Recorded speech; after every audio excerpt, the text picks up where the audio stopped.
Para dar un pantallazo, sin hacer tanta historia quizás, del modelo actual del sistema de responsabilidad penal juvenil, debemos saber que había un modelo anterior, claramente, muy distinto, hasta antagónico, diría.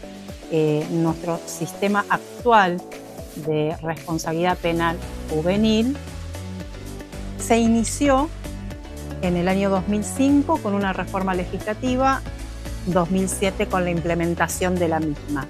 ¿Qué pasaba antes de este modelo actual que hoy rige en la provincia de Buenos Aires? Claro, también eso, en la provincia de Buenos Aires. Hay dos paradigmas, desde un marco teórico hablando, en respecto de lo que funcionaba antes del año 2005 y de la reforma legislativa a lo que funciona hoy y cómo es este sistema. El paradigma anterior, conocido como patronato de menores, el sistema de situación irregular, el patronato tutelar, el viejo conocido juez de menores, padre de familia. El viejo paradigma, regulado en la provincia de Buenos Aires por la ley 10.067, rigió casi un siglo el sistema en total. El paradigma en su totalidad estuvo regulado y establecido, instaurado en la provincia de Buenos Aires casi un siglo. El hito que marcó esa necesidad de cambio paradigmático fue la sanción de la Convención Internacional de los Derechos del Niño. Este documento internacional, que fue un hito histórico mundialmente, no solamente en nuestro estado, en nuestro territorio, tiene cualidades y características muy distintas a cualquier otro documento o tratado internacional de derechos humanos.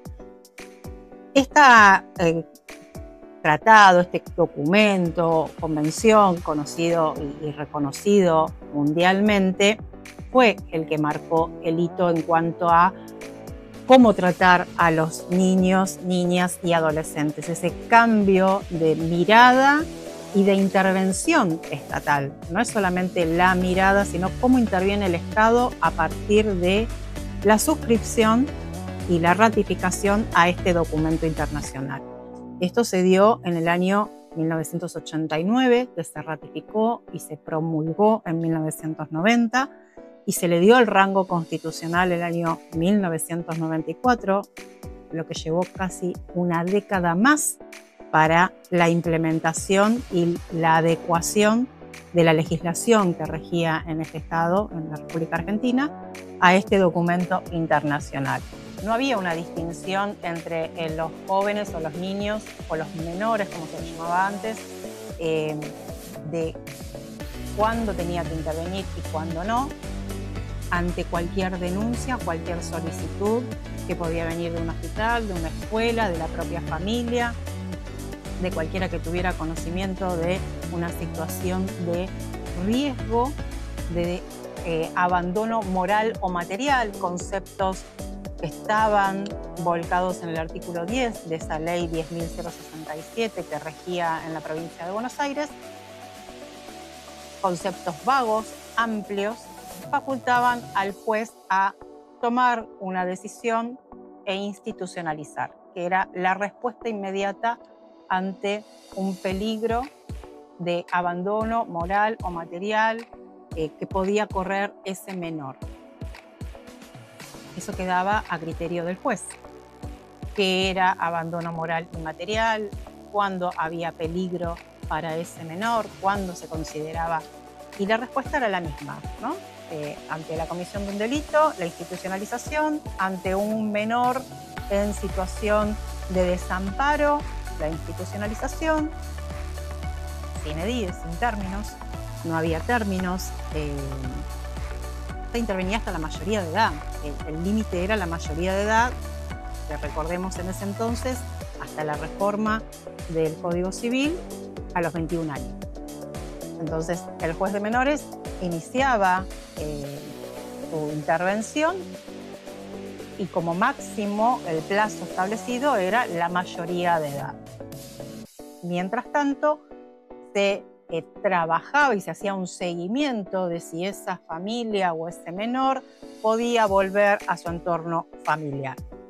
No había una figura de fiscal, no había una figura de defensor, el asesor de incapaces sí es el representante promiscuo, lo fue siempre, conforme la norma del Código Civil, y siempre tenía este doble rol de tanto defender a un joven si estuviera imputado de un delito como representante de la sociedad, ¿sí?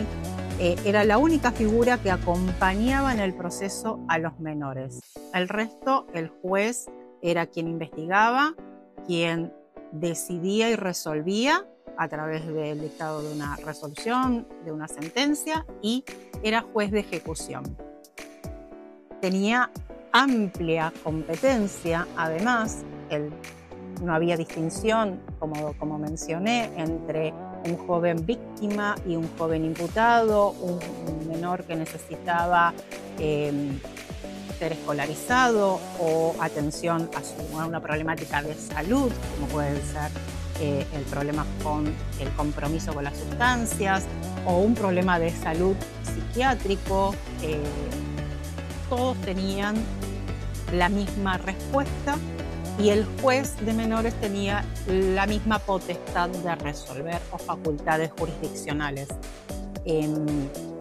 Con respecto al proceso, por supuesto, había una normativa o un régimen en la 10.067, el resto en el Código de Procedimiento en ese entonces, el Código COFRE, con respecto a lo que es la competencia penal, con respecto a la competencia civil, el Código Procesal Civil y Comercial. Sin perjuicio de eso, como dije, y resultó de aplicación y como era de práctica, hasta la mayoría de edad se tomaba intervención en la vida de esos niños, niñas y adolescentes llamados menores de edad. Con respecto a el actual sistema de responsabilidad penal juvenil, ¿qué cambios trae aparejados?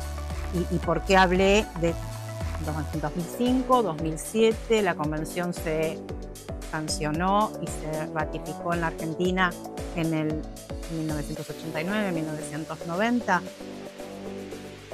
El compromiso que se asume desde el momento que suscribe el Estado a este documento internacional es el compromiso de adecuar la legislación que regía en la provincia de Buenos Aires a esta nueva mirada, a este nuevo paradigma que se llama de promoción y protección integral de los derechos del niño. Desde el momento que Argentina se compromete con la suscripción del tratado internacional, de este documento internacional, a adecuar la legislación, empieza a gestionarse esas modificaciones necesarias, porque había una incompatibilidad entre la convención que traía el nuevo paradigma, la mirada del menor, niño, niña o adolescente como sujeto de derecho, contrario al régimen que regía, que era un menor objeto de intervención. El Estado no consideraba al menor como sujeto de derecho, con derechos reconocidos internacionalmente a través de la Convención y de los tratados de derechos humanos, porque la Convención, si bien es puro y exclusivamente para tratar cuestiones vinculadas a quienes son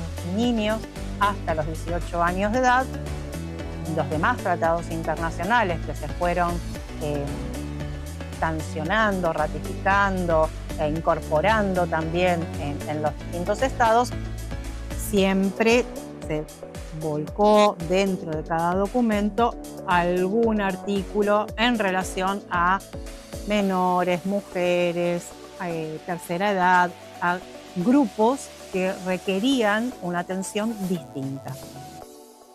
No es que antes no había regulación, pero lo que hace la Convención es exclusivamente tratar la problemática de este grupo de personas con derechos igual que los que tiene un adulto, más el plus por ser sujetos en desarrollo.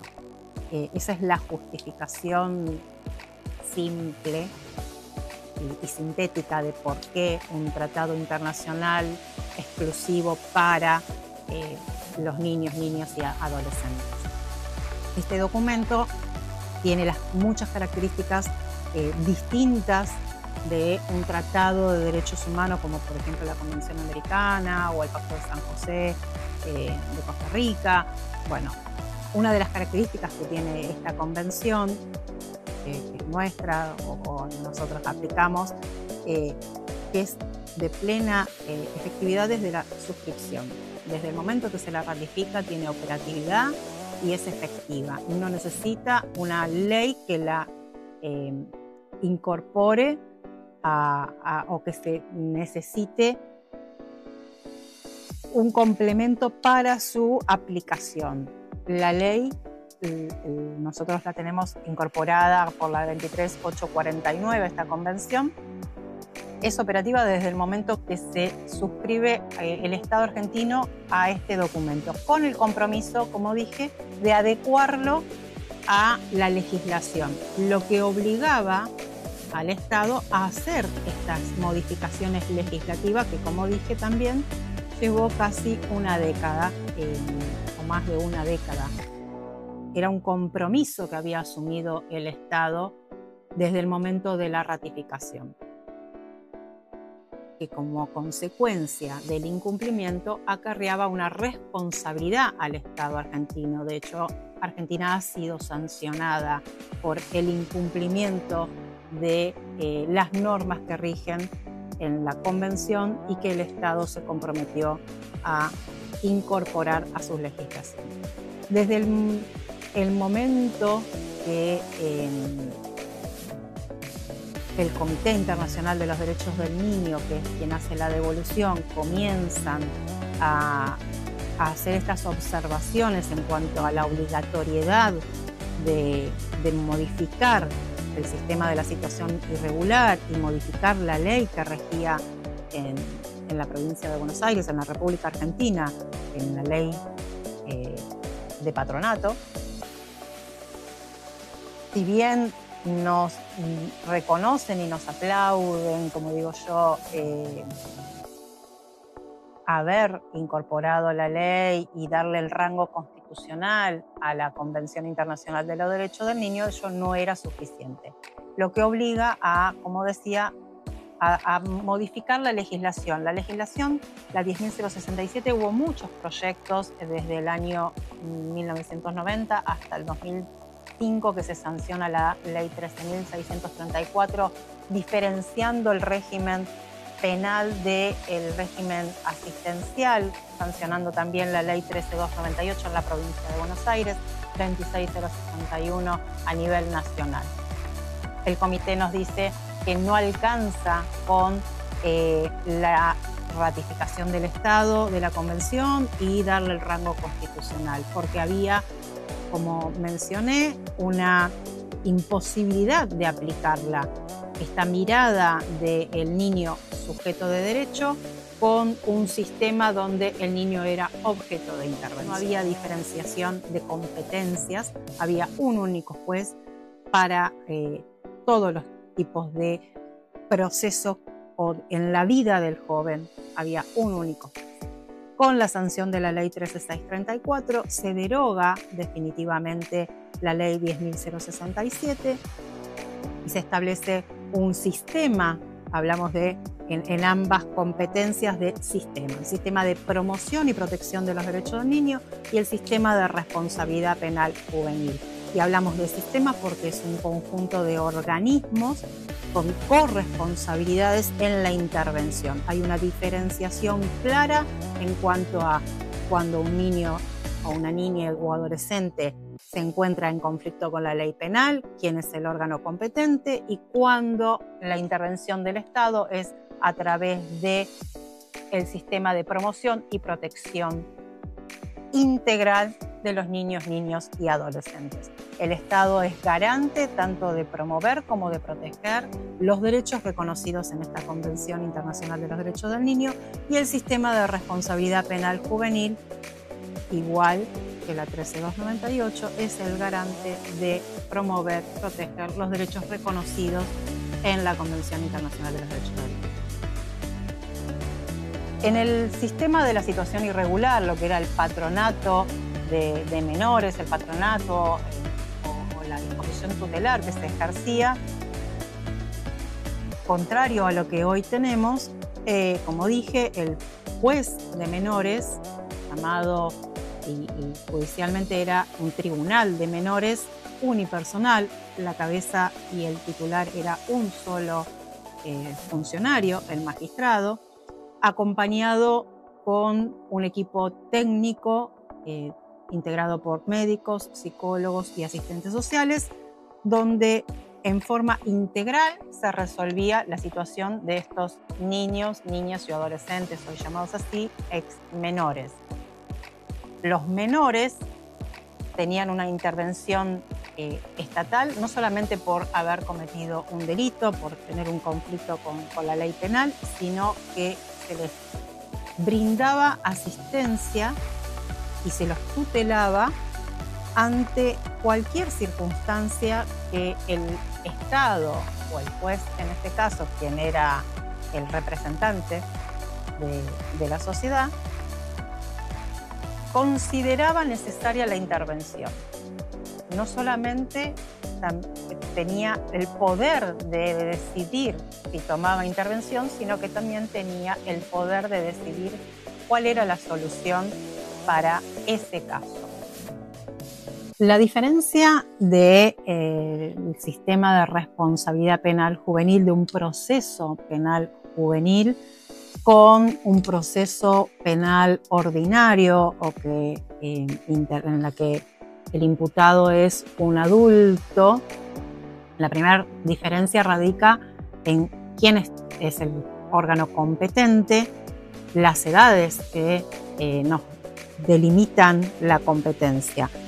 En el sistema de responsabilidad penal juvenil, el juez de garantías del joven, el juez de responsabilidad penal juvenil, los órganos que intervienen, el fiscal del Fuero de Responsabilidad Penal Juvenil, el defensor del Fuero de Responsabilidad Penal Juvenil, son órganos especializados, ¿sí?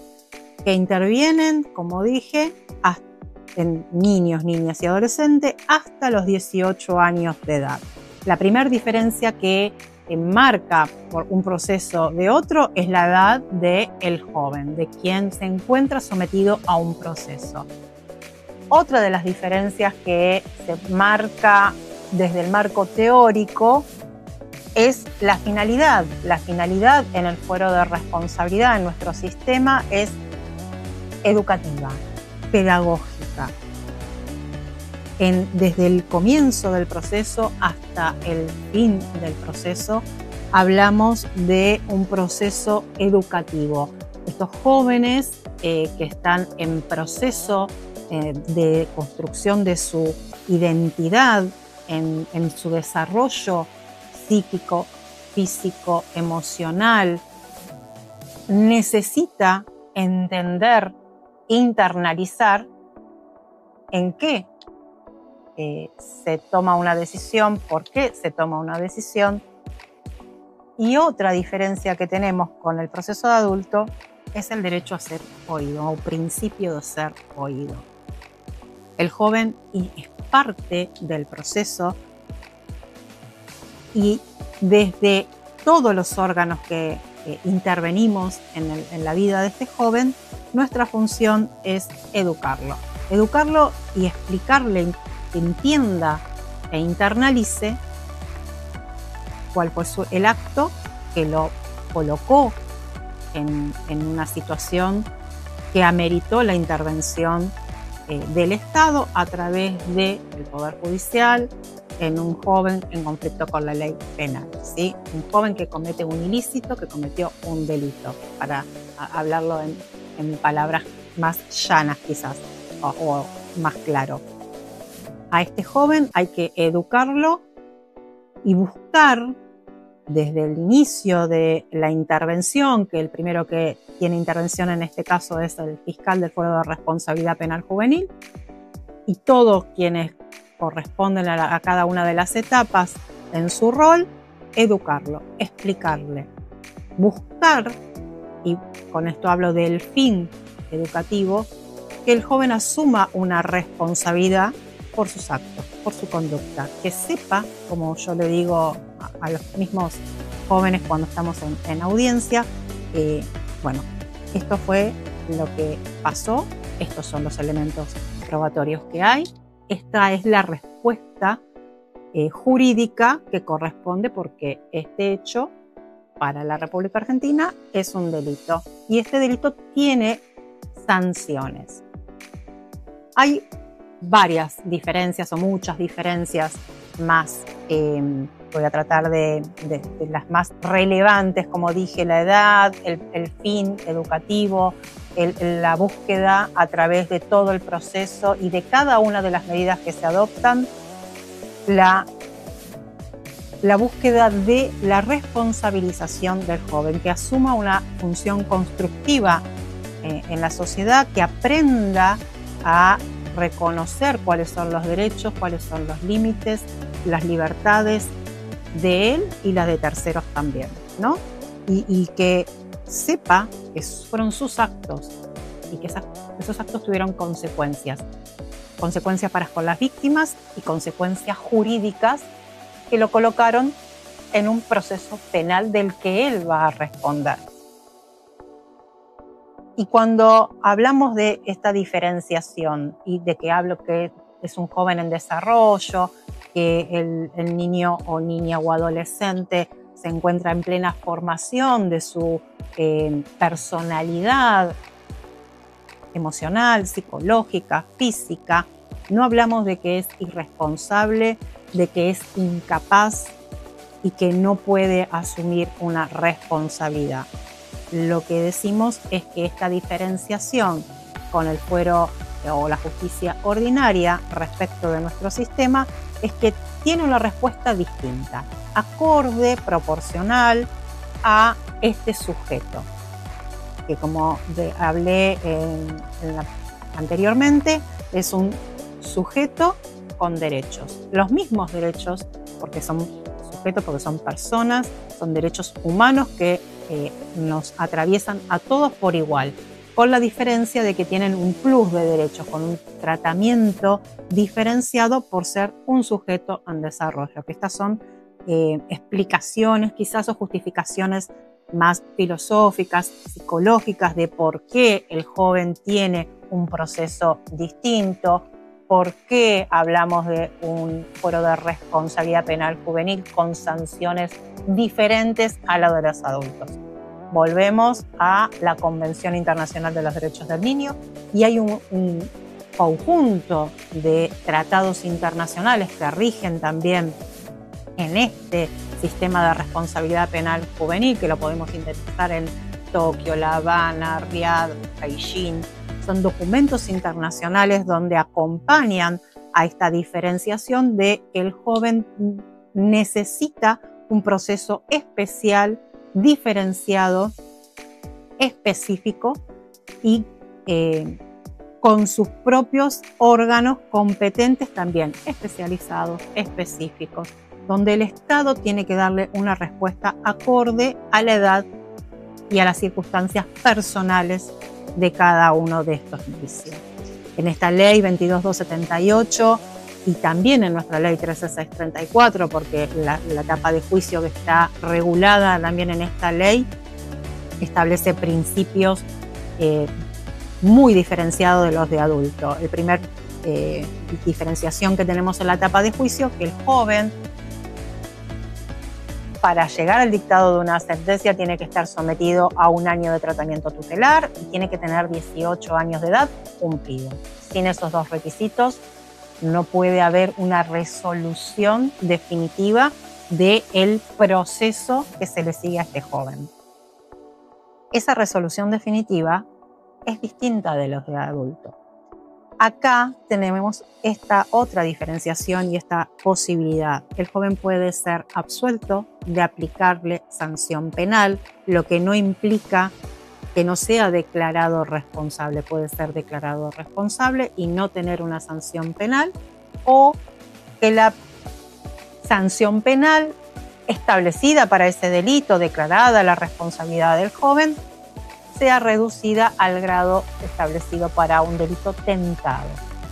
Y esta es otra gran diferencia que tenemos con el fuero de adultos, donde el Código establece que para un delito de homicidio la pena mínima es de 8 años a 25, un menor que comete un delito de homicidio, culminado el proceso y con el dictado de una sentencia, puede tener una pena distinta. Y esto viene tanto de nuestra ley 13634 como de los tratados internacionales y de la ley nacional aún vigente 22278. Cuando hablamos de jóvenes que son sometidos a un proceso penal, hoy en la República Argentina, conforme a la ley 22278, que es una ley que aún no se ha modificado y adecuado a los tratados internacionales y es una deuda pendiente, hablamos de jóvenes de entre 16 y 18 años de edad. Y esto no es caprichoso. Esto viene de estos mismos documentos internacionales que obligan a determinar, conforme a la realidad social de cada estado, cuál es la edad estimable y necesaria para que un joven sea sometido a un proceso penal. Por debajo de ese rango etario, los jóvenes en la República Argentina no son sometidos a un proceso penal, son considerados inimputables, tienen un tratamiento propio en la ley, con posibilidades hoy de aplicar una medida también, teniendo en consideración el tipo de delito, si hubo un riesgo para sí o para terceros, las circunstancias personales. Hay todo un análisis, no es solamente el delito. Y esta es otra diferenciación que tenemos con adultos. En el proceso de responsabilidad penal juvenil, el análisis no es solamente del ilícito, qué delito se cometió. Hay que analizar sus circunstancias personales a través de los informes técnicos que produce el cuerpo técnico auxiliar, que son obligatorios para el juez a la hora de resolver. Hay un estudio integral de la situación.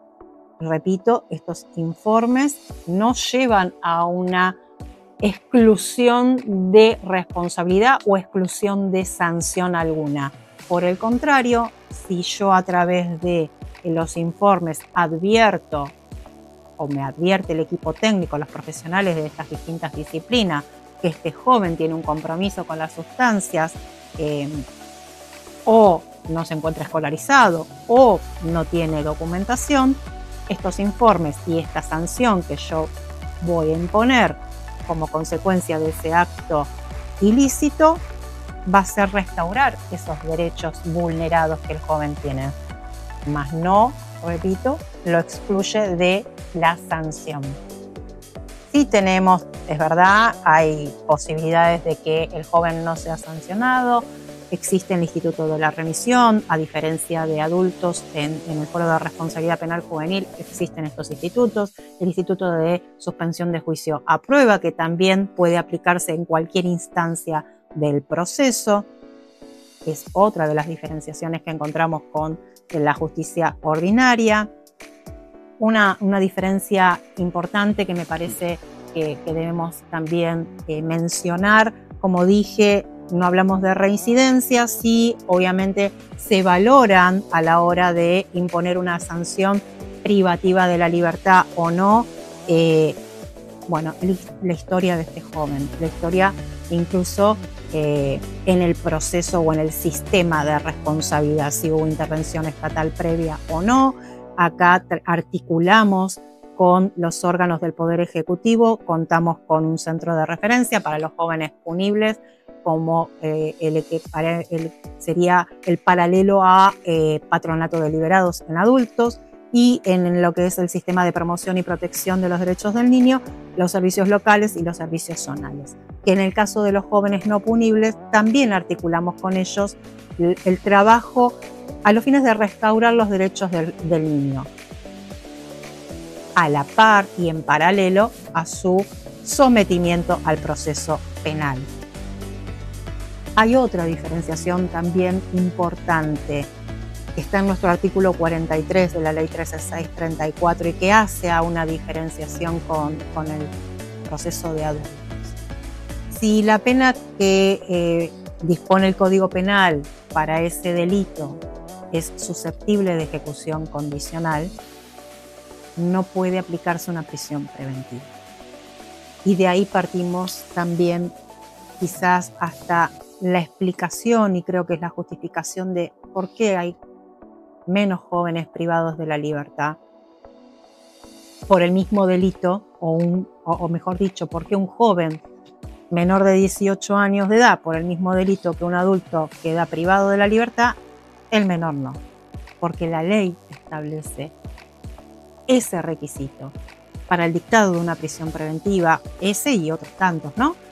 Para el dictado de la prisión preventiva, el primer requisito, además de cumplirse con la declaración indagatoria que establece el artículo 308 del Código Procesal Penal, establecer si hay los peligros procesales del artículo 148 y siguientes del Código Procesal Penal de la 11.922, condición, si el delito tiene una pena prevista susceptible de ejecución condicional, no puede aplicarse una prisión preventiva. Además, con este plus que tenemos en el sistema de responsabilidad y en el foro de responsabilidad, la prisión preventiva puede ser atenuada, puede aplicarse medidas cautelares menos gravosas. ¿Por qué? Porque ya, como dijimos, y otra vez repito, la Convención Internacional de los Derechos del Niño y todos los tratados internacionales que rigen en la materia y en esta franja, en estos jóvenes, tiene dispuesto y es norma y es obligación para nosotros a aplicar la medida privativa de la libertad como medida de último recurso. Y si se aplica, por el menor tiempo posible. Es una medida excepcional y esto es obligatorio para todos los órganos que intervienen en el foro y en el sistema de responsabilidad penal juvenil. La medida privativa de libertad es el último recurso. Tenemos otra gama de medidas distintas a la prisión preventiva que implican el encierro en una institución del dispositivo del organismo de niñez de la provincia de Buenos Aires. Como medida previa puede ser un arresto domiciliario, prohibición de salir del país, prohibición de acercarse a determinadas personas o a determinados lugares, la obligación de realizar algún tratamiento. Y esto es en ambas instancias del proceso, ¿sí? Tanto en la primera etapa, que es la de la investigación, como en la etapa de juicio.